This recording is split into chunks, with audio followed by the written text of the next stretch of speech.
You have to be tough as a damn boot to be good, because you have to stand your ground when you need to stand your ground, and you have to be able to say no when it's time to say no, and you have to mean it. And so then you have to think and plan strategically so that when you're going to say no, you can mean it and it will stick. And that takes a certain amount of integrated malevolence, I would say. And once it's integrated, it's not malevolence, it's strength. It's strength of character. It's the ability to stand your ground. And you have to cultivate that. And you cultivate that at least in part by telling the truth. And so you take your place in the world as a decent person and as a decent citizen, and you play the hierarchical game properly. And that is to stand up straight with your shoulders back. It's like the world's an onslaught. You've got the tyranny of culture to deal with. You've got the catastrophe of nature. You've got your own damn malevolence and ignorance, right? All coming at you. Plus the incredible, complicated, indeterminate potential of the future. That's all coming at you. And it's all your responsibility. And you can cringe away from it and be afraid of it and be victimized by it and be bitter and cynical about it. And no wonder, because it can be painful. Or you can turn around and you can say, man, bring it on. Because there's more to me than there is to the catastrophe. And this is what I discovered from looking at what I looked at. I looked at the darkest things I could look at. Really, for 30 years. I was really a lot of fun to be around, I can tell you.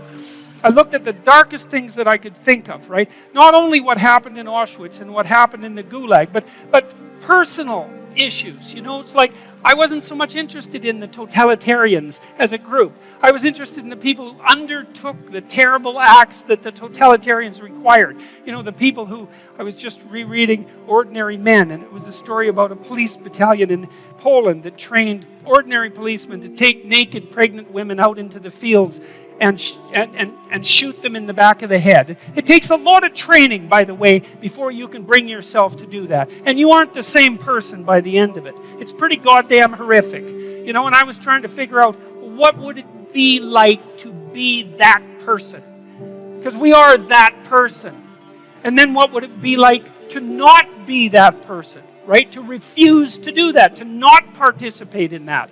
And what I discovered by making that totalitarian proclivity personal was that there's more to us than there is to the horror. As nature is, bent on our destruction, bad as culture is, tyrannical and bloody, back as far as you can look, as malevolent as you are in the darkest part of your heart, and that's plenty malevolent. The possibility that's within you that can well up, the courage and the truth and the ability and the skill and the willingness to set things right, if you are willing to set them right, is more powerful than all of that.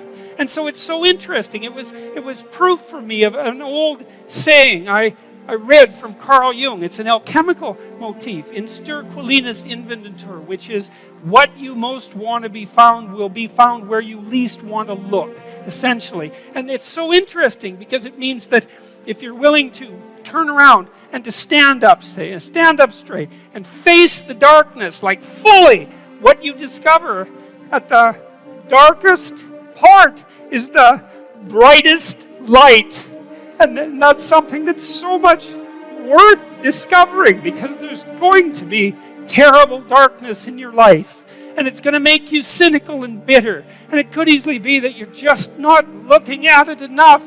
Because if you looked at it enough and you didn't shy away and you brought everything you had to bear on it, you'd find that there was more to you than there was to the horror. And I had another client who could be lucid in her dreams, which is more common among women. She could ask the damn characters what they represented, and they would tell her. It was like, okay, that was pretty weird. And like a lot of the things they told her were really helpful, and they were not things that she wanted to hear. She basically, one of them told her if she was going to live, she'd have to go visit a slaughterhouse. And the reason for that was because she was raised as a little princess and protected from horrible Mother Nature until she hit puberty, in which time she turned into an evil villain, because that's how the family worked. Perfect child, evil teenager, overnight. And then, well, that was hard on her, and she wasn't prepared because she thought the world was princess world, and, she couldn't go through a butcher store without having a fit. And no wonder, like, really, Jesus, it's no wonder, but you do it. But she couldn't, so we used to go to butcher stores, and that would make her cry, and that she was a vegetarian, that would make her cry, and bemoan the cruelty of the world. And it's like, yeah, fair enough, man, those are bloody slabs of meat. It's like, I don't know why everyone isn't screaming when they walk through the butcher store, but you got to get used to it, man, because you can't live in the world otherwise. And so the dream character, who was a gypsy, told her that she had to go visit a slaughterhouse, which seemed rather impractical. And so I asked her if she could think of anything else to do, and she thought, well, why don't we go visit a funeral home and watch an embalming? And I thought, oh, good. That sounds like a fun way to spend a day. And so I phoned up a funeral parlor, and I said I had a client who was terrified of death. Yeah, and I was a therapist who was also a little shaky on the concept myself. And so they had no problem with that. They deal with death all the time, which is really something to think about, right? A human being can actually have an occupation where they do nothing but deal with death, and they don't go stark raving mad. It's like, what the hell's up with that? It's like working in a palliative care ward where your clients that you have a relationship, all they're going to do is die this week, next week, the week after. People do that. It's like, those people are tough, man. They're tough. So anyways, we went and watched this embalming, which was, I have a rather high level of disgust sensitivity, so it was a little on the rough side for me. But she sat there, and first while she was not, we were outside this little room, she was not looking at that, man, no way. And she'd kind of go like this, and that was pretty good. And then she'd go like this, and then she'd go like this, and then she watched it. And then she asked if she could go in, and she put on a glove and she touched the body, and she didn't have a fit, she didn't have a panic attack, and so she walked away from there learning that there was a hell of a lot more to her than she thought there was, and that she could see things that she didn't think she could see and live. And after that, she sort of had a touchstone. It's like, well, I'm kind of afraid of this. Well, is it as bad as going to see the embalming? No, it's not that bad. Well, I guess I can do it. It's like an initiation, right? She had an initiation. And so did I, and I learned a lot from doing that. I learned that one of the things you need to do if you're going to be a human being is to prepare yourself to be useful in the face of death. And so when you have a parent that dies, which, shatters people's ideas often, they can't even think about it. If you can't even think about that, man, you've got some thinking to do. Because you need to be able to at least think about that, because otherwise you're just going to be a wasteland when it happens. And you never know, you could even have a higher ambition.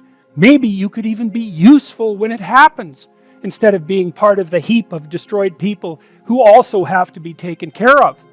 And that's brutal. You have to be brutal to be useful in the aftermath of your parents' death. You don't get to crumble and fall apart, and no, you have every reason to. So you got to be kind of some tough monster to manage that. But do you want to be useful in the face of tragedy, or do you want to be pathetic?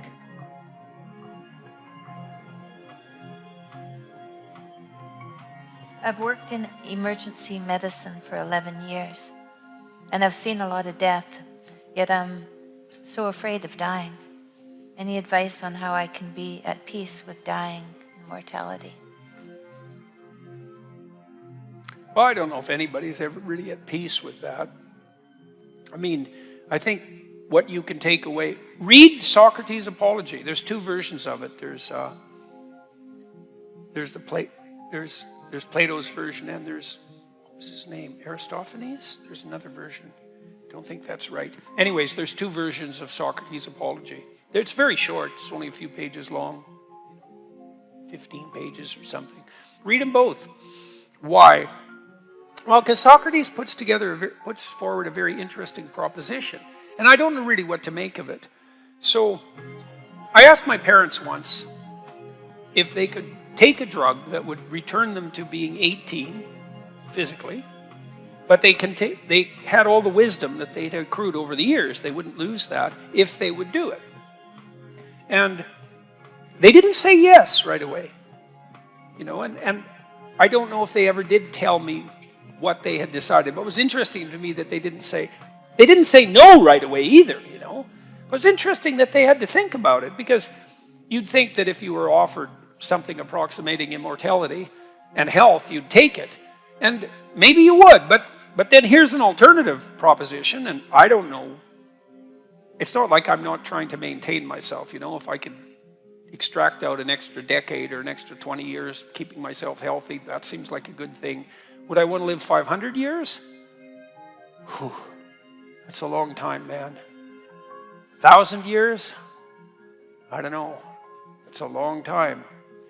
But the alternative is, truncated existence with death. And that's also not particularly palatable. And so is there a medicament for mortality? Well, but implicit in Socrates' apology is the following idea. Imagine you lived your life fully.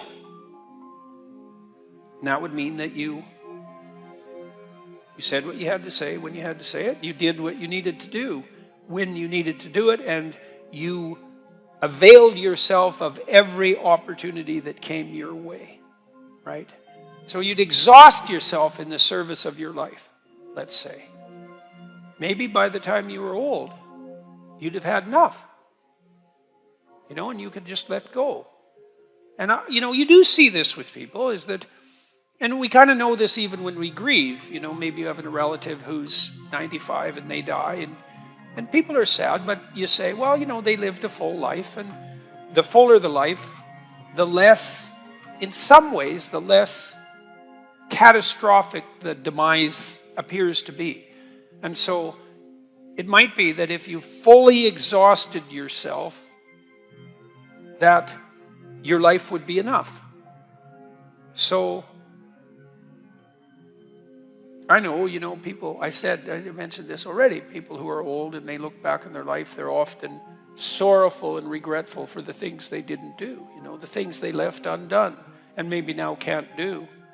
You could imagine those of you who've been parents, maybe have grown kids now, you think, well, if you could have children again, would you? And maybe the answer is yes, but another answer is, well, I had kids already. I already did that. And if you did that well, maybe that's enough. We have grandkids now, and that's not exactly the same as having kids. It's kids light, right? And it's wonderful. But you made a joke about that when you were on stage. You said they have all the advantages of grandchildren with none of the disadvantages. And that's a joke, but everybody laughs because everybody gets that. And it's great to have grandchildren. And would we return to our youth and do it again? Well, that's a very difficult question to answer, right? Because you just don't have you can't tell what you decide unless that option was actually available to you. And maybe the answer is yes, and maybe the answer is no, because, been there, done that, on to whatever the next thing is. And so I would say, if you're afraid of death, take a look at how you're living and see if you're all in. And maybe if you're all in enough, that's good enough. I think that's right. And then I think also, if you're all in and death visits, and it's impending, you could say to yourself, I did everything that I was here to do. At least then you're not going to torture yourself with that as you're facing death. That's something too.